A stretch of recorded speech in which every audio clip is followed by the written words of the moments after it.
சினிமாவையும் காவிரியையும் இந்த ஜனநாயக நாடு எப்படி பார்க்கிறது என்பதை பற்றித்தான் இந்த வீடியோ தொகுப்பு. கபாலி வெளியாவதில் தடை என்றால் உடனே நீதிமன்றம் தீர்ப்பு வழங்குகிறது. விஸ்வரூபத்திற்கு தடையா?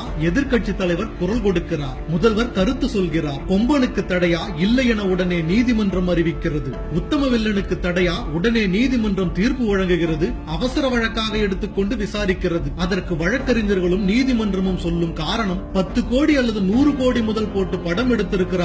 படம் வெளியாகவில்லை என்றால் பயங்கர நஷ்டம் வரும் என்கிறார்கள். யாருக்கு நஷ்டம்? தயாரிப்பாளர் 1 முதல் 4 பேர், இயக்குனர் ஒரே ஒரு ஆள், திரைப்பட கலைஞர்கள் மற்றும் தொழிலாளர்கள் 500 பேர், படத்தை வாங்கிய விநியோகஸ்தர்கள் 100 பேர். மொத்தத்தில் ஒரு படம் வெளியாகவில்லை என்றால் 1000 இருந்து 5000 பேர் வரை பாதிக்கப்படலாம். ஆனால் காவிரி முல்லை பெரியாற்றில் தண்ணீர் வரவில்லை என்றால் எத்தனை பேர் பாதிக்கப்படுவார்கள் தெரியுமா? காவிரியில் 14 லட்சம் ஏக்கர், பெரியாறில் 3 லட்சம் ஏக்கர், குடும்பத்திற்கு 4 பேர் என்றாலும் 68 லட்சம் பேர், மறைமுக வேலைவாய்ப்பில் கிட்டத்தட்ட 1 கோடி பேர், ஏறத்தாழ 2 கோடி பேருக்கு மேல் பாதிப்பு. அதுவும் சாதாரண பாதிப்பா? அவர்களுடைய வாழ்வாதாரத்தையே பாதிக்கும். சினிமா வழக்கென்றால் உடனடியாக விசாரிக்கிறது நீதிமன்றம். சல்மான் கானுக்கு 1 மணிக்கு தண்டனை, 5 மணிக்கு ஜாமீன். மின்சார வேகத்தில் தீர்ப்பு வருகிறது. சுப்பிரமணிய சாமிக்காக நீதிபதியே காத்திருக்கிறார். அம்பானிக்கும் டாடாவுக்கும் விடுமுறையில் கூட நீதிமன்றம் இயங்குகிறது. அவசரமாக அவர்களுக்கு ஆதரவாக தீர்ப்பும் வழங்கப்படுகிறது. அதுவே காவிரி பிரச்சனை என்றால் 50 ஆண்டுகளுக்கு வழக்கு நடக்கிறது. முல்லை பெரியாருக்கு 40 ஆண்டுகள் வழக்கு நடக்கிறது. சினிமா இல்லை என்றால் யாரும் சாகப் போவதில்லை. ஆனால் விவசாயம் இல்லை என்றால் உலகமே அழிந்துவிடும். விவசாயம் செய்ய முடியவில்லை என்பதால் 3 லட்சம் விவசாயிகள் செத்து ரத்த சாட்சியாக மாறிவிட்டார்கள். இதை அவசர வழக்காக விசாரிக்காதது ஏன்?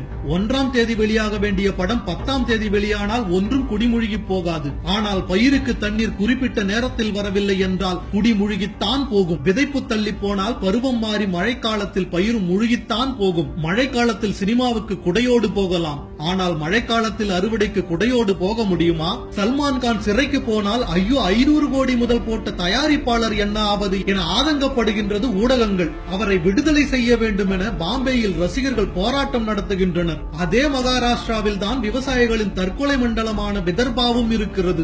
ஆனால் அதை பற்றி யாரும் கண்டுகொள்ளவில்லையே. விவசாயம் இது ஓர் உயிர் வாழும் பிரச்சனை, வாழ்வாதாரத்திற்கான பிரச்சனை.